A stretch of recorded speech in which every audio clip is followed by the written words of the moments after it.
이에 베드로가 정신이 들어 이르되 내가 이제야 참으로 주께서 그의 천사를 보내어 나를 헤롯의 손과 유대 백성의 모든 기대에서 벗어나게 하신 줄 알겠노라 하여 깨닫고 마가라는 요한의 어머니 마리아의 집에 가니 여러 사람이 거기에 모여 기도하고 있더라. 여러분은 기도를 하면 반드시 응답해 주신다고 하는 것을 믿습니까?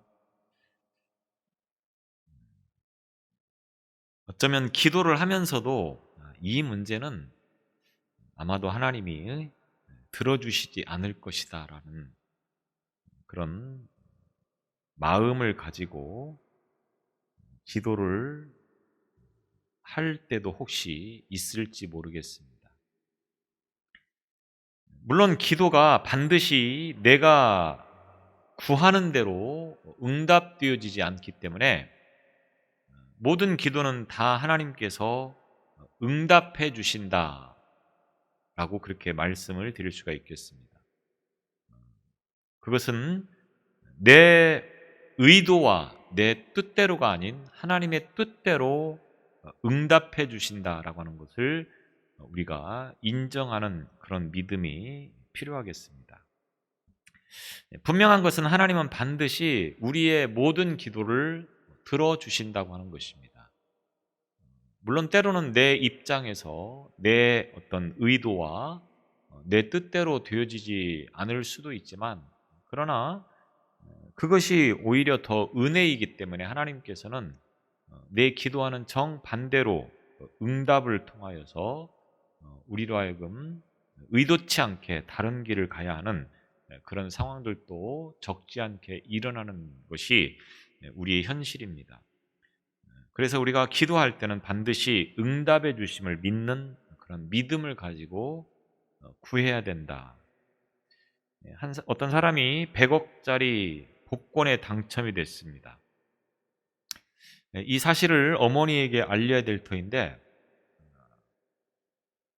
바로 직설적으로 이야기를 하면 혹시 어머니가 심장마비를 걸릴까 두려운 마음에 먼저 목사님을 찾아갔습니다.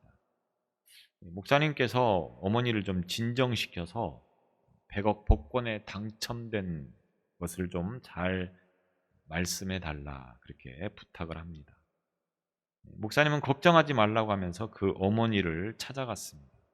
그래서 어머니, 만약에 아드님이 100억짜리 복권에 당첨을 했다고 하는 소식을 들으면 어머니는 그것을 가지고 무엇을 하겠습니까? 이렇게 질문을 합니다. 그러니까 어머니는 그런 일은 없을 것입니다. 어떻게 그런 일이 일어날 수 있습니까? 그렇게 말을 하는 겁니다. 목사님은 다시 진지하게 그래도 만약 아드님이 100억에 당첨이 되면 그것을 어디에 쓰시겠습니까? 다시 물으니까 서슴없이 다 교회에 바치겠습니다. 이렇게 말을 합니다. 그런데 그 말을 들은 목사님이 그만 놀라서 기절을 했다고 하는 것입니다. 우리 삶 속에서 기대하지 않았던 일들이 현실로 주어지게 되면 깜짝 놀라게 되는 경우들이 많이 있습니다.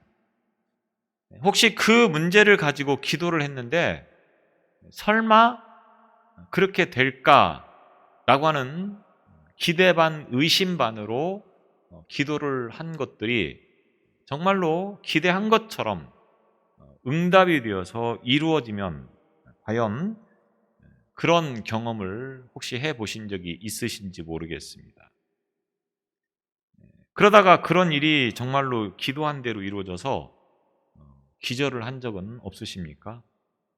우리가 기도를 할 때 하나님께서 우리를 기도를 들으셨기에 하나님께서 응답해 주신다고 하는 그런 믿음을 가지고 그리고 확실히 믿고 기대하면서 기도를 하는 것이 오늘 저와 여러분의 기도가 되어져야 된다라고 하는 것입니다. 헤롯에 의해서 야고보 사도가 칼에 찔려서 죽임을 당해서 순교를 하게 되어지고, 베드로는 이제 감옥에 갇히는 그런 사건이 초대교회에서 일어나게 되어집니다. 하루에 3,000명씩 5,000명씩 구원받으면서 계속해서 그 부흥의 소식이 들려지고 있던 예루살렘 교회가 또 한 번의 큰 시련을 맞이하게 되어지는 것입니다. 이때 교회가 무엇을 했느냐? 지난주에 말씀을 드렸듯이 5절에서 보면 교회는 그를 위하여 간절히 하나님께 기도하더라. 베드로가 옥에 갇힌 그 사건을 놓고 교회가 모여서 기도를 했다, 이런 말입니다. 간절히 기도했다. 간이 저리도록 기도했다. 지금 이 예루살렘 교회는 자신의 문제 또는 가정의 문제, 그런 문제가 아닌 교회의 문제, 또 복음을 전하다가 감옥에 갇힌 베드로의 문제를 놓고 이제 기도를 모여서 했다고 하는 것입니다. 이제 6절로 10절까지는 베드로가 천사의 도움으로 옥에서 구출되어지는 그 사건들을 자세하게 기록해주고 있습니다. 이같이 누가가 베드로의 구출 과정을 자세하게 기록하고 있는 것은 어쩌면 5절에서 교회가 간절히 기도한 것에 대해서 하나님께서 응답해 주셨다라고 하는 그런 믿음을 가지고, 그래서 그 기도의 응답이 구체적으로 어떻게 이루어지는가라고 하는 것을 보여주기 위해서 기록을 한 것이라고 우리는 이해를 할 수가 있겠습니다. 이 헤롯 왕은 로마 정부와 결탁을 하고 유다 백성의 여론에 편승하여서 베드로를 감옥에 가두었습니다. 그리고 4절과 6절을 통해서 보면 이 베드로를 매우 삼엄하게 경비를, 감시를 하는 모습을 그려주고 있습니다. 다시 말하면 어떤 인간적인 방법과 수단으로도 이 감옥을 벗어날 수 없도록 이제 이 감옥을 지키는 것입니다. 그런데 어떤 일이 일어나느냐?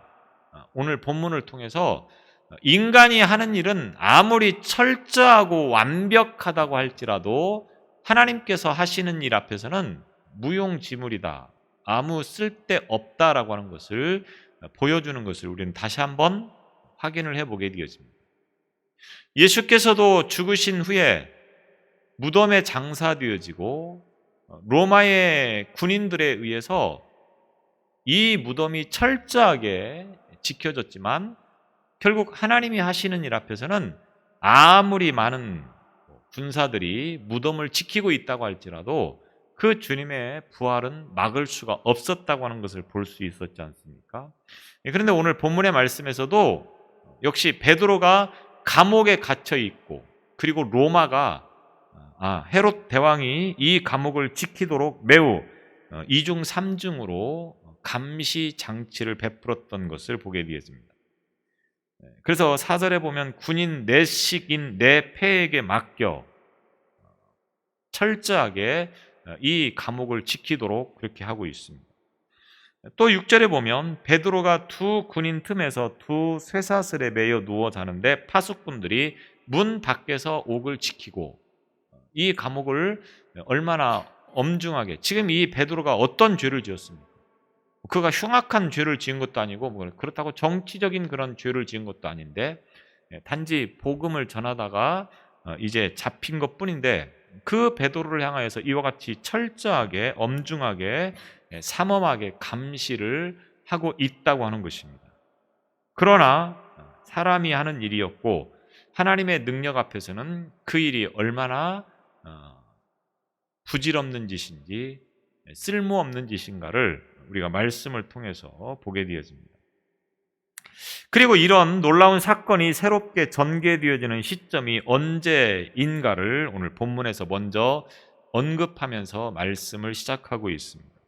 6절에 보면 헤롯이 잡아내려고 하는 그 전날 밤에 라고 말하고 있습니다. 헤롯은 유월절이 끝나는 다음 날 백성들이 보는 앞에서 이제 이 베드로를 끌고 나와서 그 사람들 앞에서 처형을 시키려고 하는 의도를 가지고 베드로를 감옥에 가두었을 것입니다. 그래서 오늘 누가가 뭐라고 증언하고 있습니까?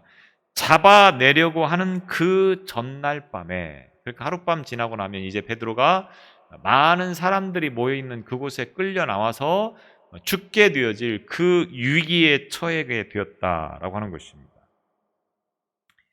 그런데 그 밤에 하나님께서 베드로를 구해 주시는 것입니다. 앞서 말씀을 드린 것처럼 6절에 보면 베드로가 지금 어떤 상황에 있습니까? 두 군사 틈에서 쇠사슬에 매인 채 누워서 잠을 자고 있었다고 하는 것입니다. 그리고 그 밖에서는 파수꾼들이 이 무덤을 지키고 있었다. 안에서는 두 군사가 베드로를 양쪽에서 지금 감시를 하고 있는 겁니다. 그리고 문 밖에서는 또 파수꾼, 감옥을 지키는 자들이 감시를 하고 있는 그런 상황에 지금 베드로가 어떤 상황이 있습니까? 그럼에도 불구하고 잠을 자고 있었다고 하는 것입니다. 누워서 자고 있었다. 철저한 감시를 통하여서 지키고 있는 그런 이런 상황에서 과연 잠이 올까? 그런데 베드로는 이와 같이 어려운 상황 가운데서도 이제 내일이면 끌려나가 처형당할, 순교할 그 순간 앞에서 자고 있었다. 누워 자는 이라고 하는 말은 베드로 자신이 그가 처한 암담한 상황 속에서도 전혀 불안하거나 공포심을 느끼지 않고 편안하게 잠을 자고 있었다, 이런 말이 되어지겠습니다. 스데반이도 또 야고보도 자신이 죽을 것을 알면서도 전혀 개의치 않고 결국 순교를 하는 장면을 우리는 말씀을 통해서 볼 수 있었습니다. 그런데 베드로는 자신이 이 앞선 순교자들의 길을 걸어가게 되어질 것을 알고 있었습니다. 그럼에도 불구하고 전혀 동요하지 않고 편안하게 잠을 자고 있었다라고 하는 것입니다. 물론 요한복음 21장 18절로 19절에 보면 예수께서는 자신이 순교자의 죽음으로 죽게 될 것이라고 하는 것을 미리 베드로에게 말씀한 내용을 보게 되어집니다. 요한복음 21장 18, 19절에 보면 내가 진실로 진실로 내게 이르노니 내가 젊어서는 스스로 띠뛰고 원하는 곳으로 다녔거니와 늙어서는 내 팔을 벌리리니 남이 내게 띠뛰고 원하지 아니하는 곳으로 데려가리라. 이 말씀을 하시면 베드로가 어떠한 죽음으로 하나님께 영광을 돌릴 것을 가르치심이러라. 이 말씀을 하시고 베드로에게 이르시되 나를 따르라 하시니, 이렇게 말씀을 하고 있습니다. 이미 베드로는 자신이 복음을 전하는 그 믿음의 길을 가다가 순교할 것을 주님으로부터 전해 들었던 것입니다. 베드로가 이 말씀을 이미 듣고 있었고 또 이미 성령에 충만해진 베드로는 자신이 죽는 것 따위는 결코 두렵지 않고 그런 것으로 인하여서 불안하거나 또는 초조해야 할 그런 차원을 넘어서는 담대한 믿음을 가지고 있었다고 하는 것을 우리가 이 말씀을 통해서 보게 되어집니다. 이 베드로가 자고 있는 감옥 안에 어떤 상황이 벌어지느냐? 7절에 보면 호련히 주의 사자가 나타나매, 주의 사자가 나타났다라고 말씀을 하고 있습니다. 이 사자라고 하는 이 말은 신약 성경에서 주로 하나님의 보냄을 받은 천사들을 가리킬 때 사자라고 하는 표현을 쓰고 있습니다. 주의 사자.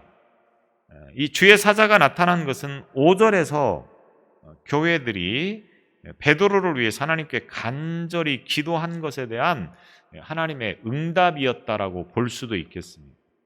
이 주의 사자가 등장할 때 상황과 또 주의 사자의 행동이 7절에 보면 자세하게 묘사되어 있습니다. 이 주의 사자가 나타날 때 옥 안에서 어떤 현상이 나타납니까?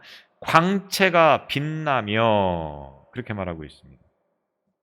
광채라고 하는 말은 빛이라고 하는 것으로 하나님의 영광을 보여주는 것이 되겠습니다.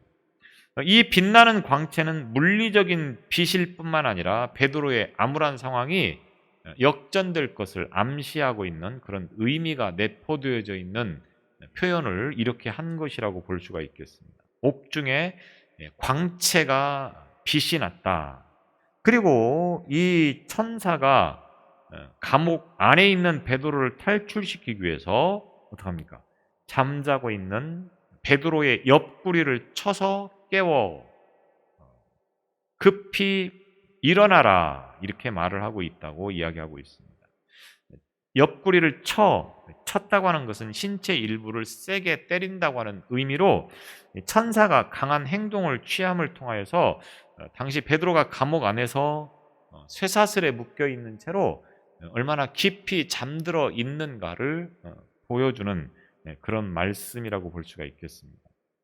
죽음을 눈앞에 둔 상황 가운데도 이처럼 고나게 잠들 수 있었던 것은 베드로가 그의 길을 하나님께 맡긴 상태에서 마음의 평온을 누리고 있었다고 하는 것을 보여주는 것이라고 볼 수가 있겠습니다.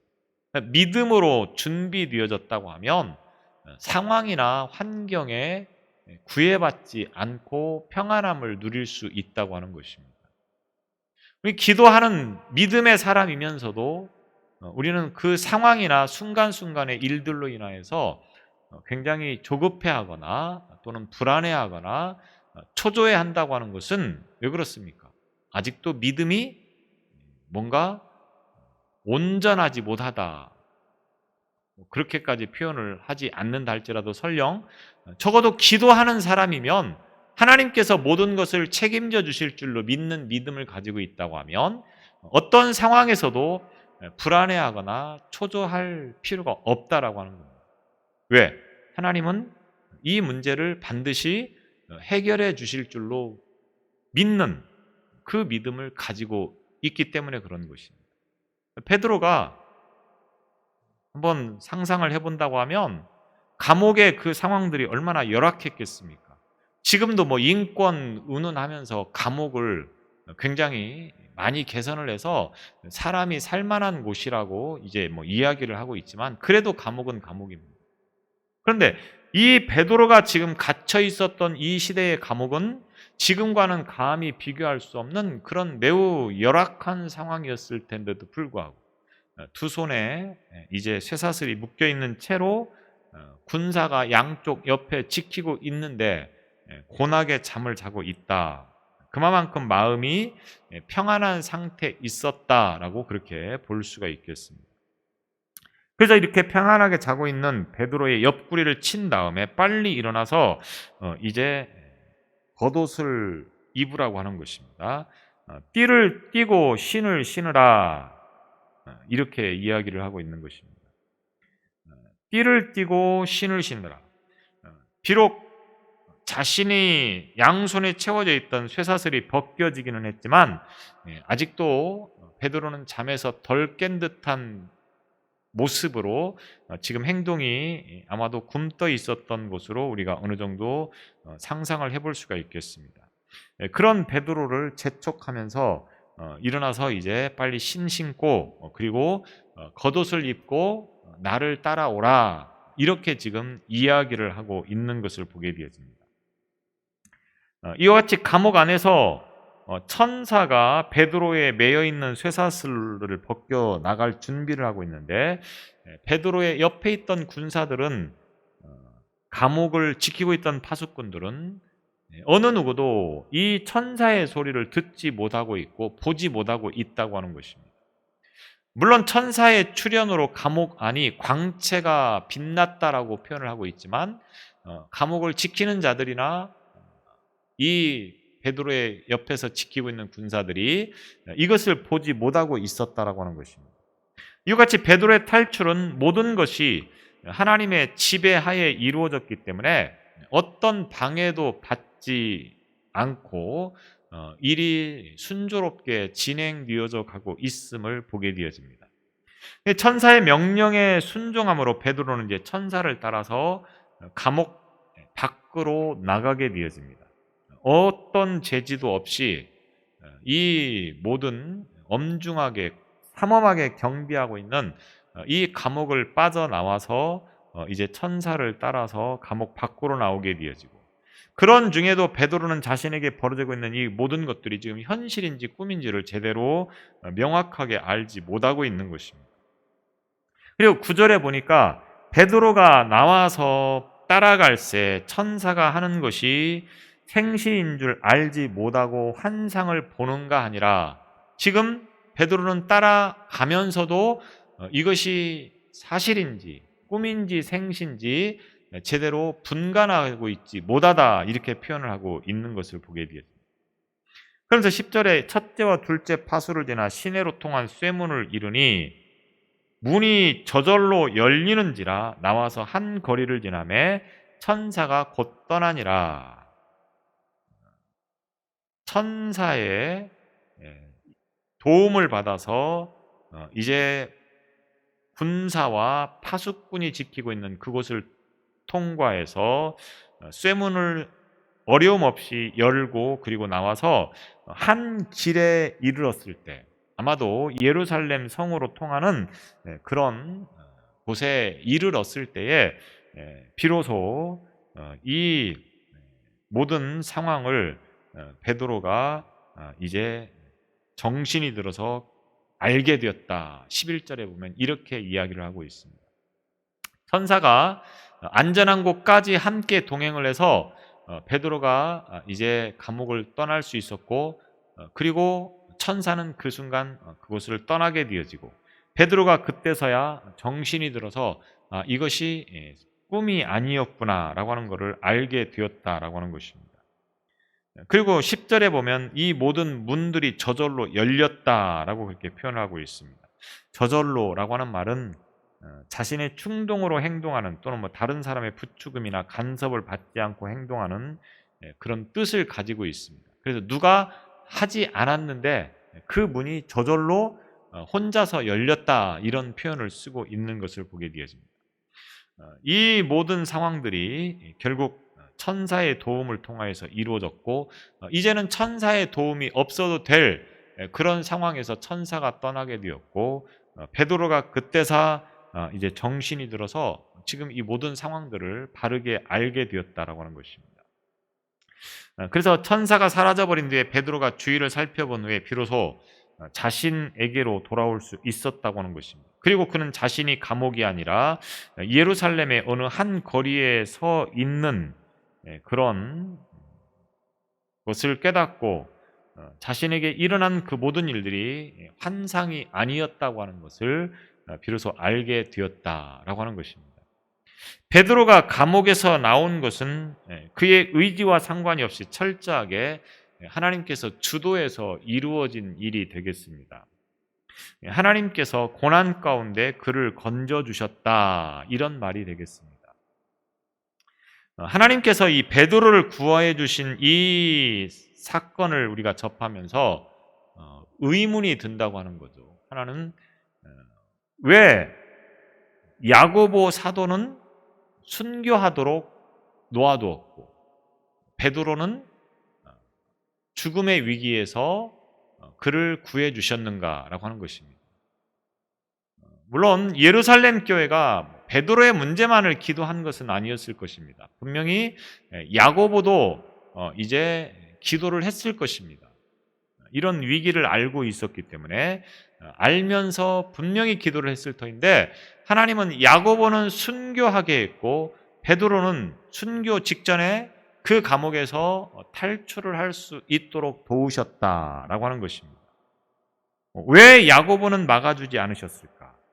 왜 야고보는 죽는 것을 막지 않으시고 베드로는 이렇게 구체적으로 기적을 통해서 구해내셨는가? 그런데 우리가 알아야 할 것은 뭡니까? 이것이 곧 하나님의 일이라고 하는 것입니다.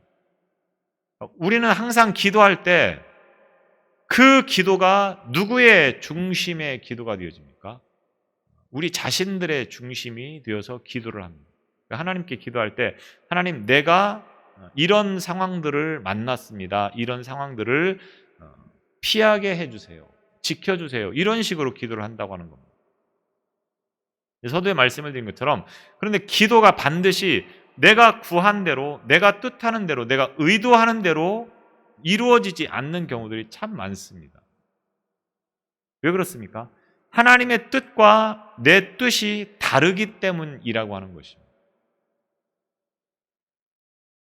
우리가 볼 때는 이것이 나에게 유리한 것 같고 유익할 것 같은데, 하나님의 관점에서 보면 그렇지 않은 것이 더 유리하고 유익할 수 있다고 보면 어떤 것을 하나님이 우리에게 응답을 해 주셔야 되겠습니까?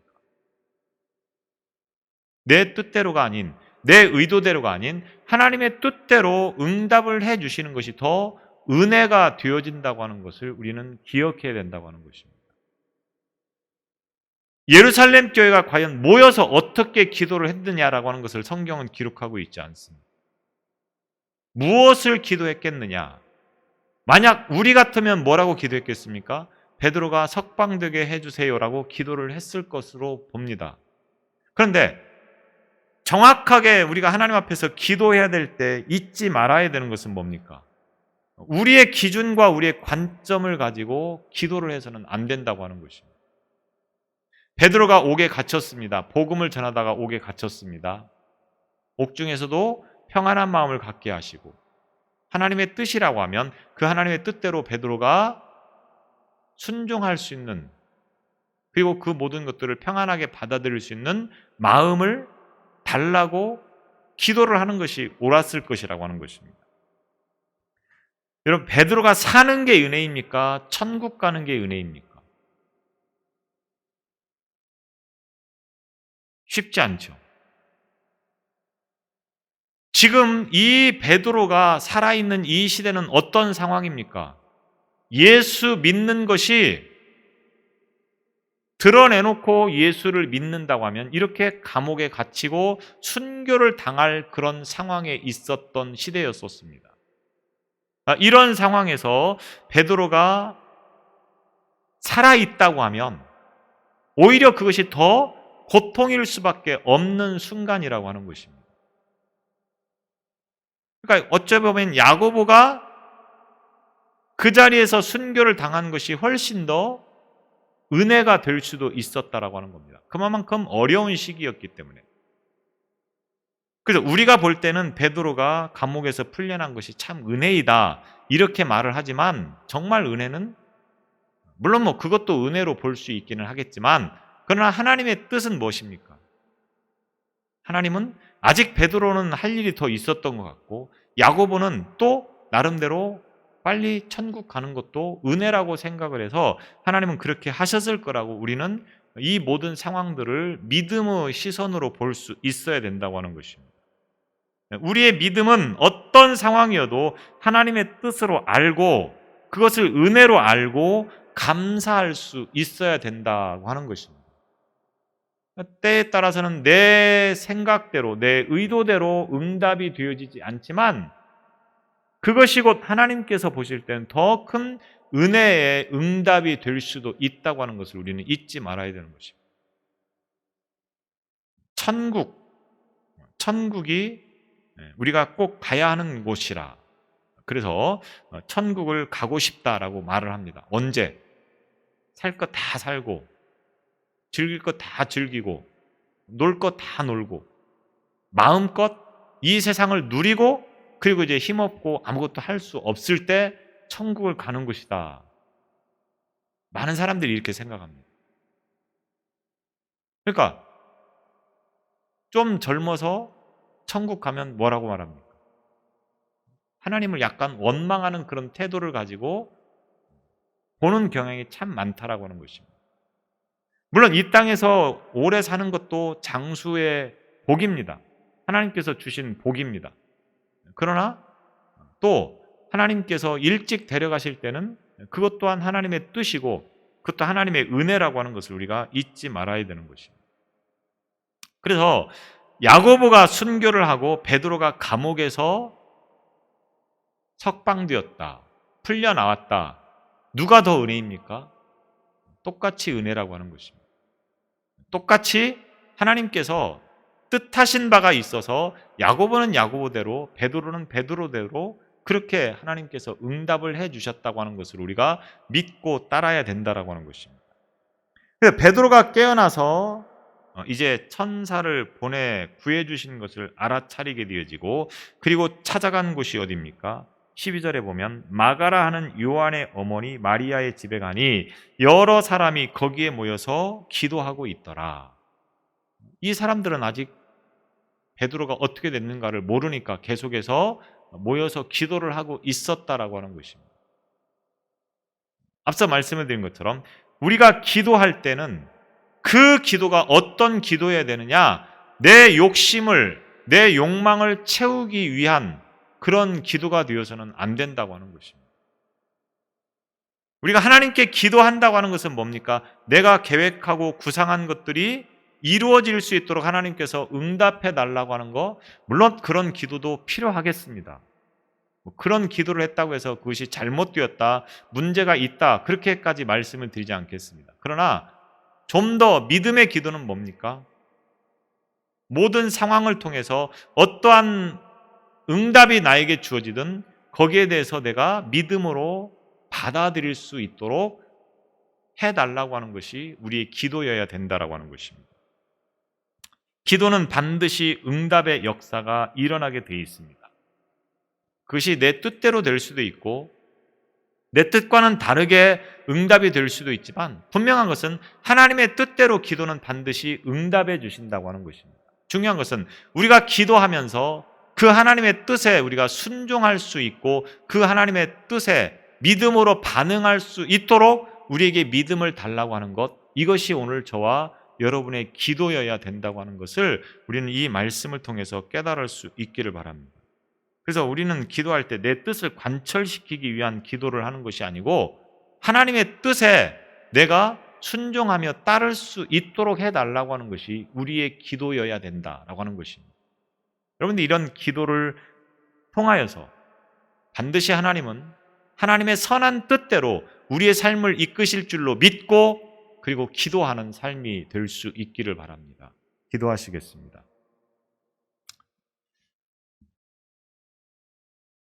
베드로의 사건을 통하여서 우리가 다시 한번 하나님의 뜻이 무엇인가를 바르게 분별하고 그 뜻 가운데 순종할 수 있는 믿음으로 살아갈 수 있는 믿음 되기를 간절히 소망하는 기도의 삶이 되어지게 하여 주옵소서. 내 뜻을 관철시키기 위한 기도가 아닌 하나님의 뜻을 이루기 위한 믿음이 우리의 기도가 되게 하시고 믿음이 되게 하여 주옵소서. 어떠한 상황 속에서도 환경 속에서도 하나님의 뜻임을 믿고 거기에 순종할 수 있는 믿음이 되어지도록 우리에게 은혜를 더하여 주옵소서. 예수님 이름으로 기도드리옵나이다. 아멘.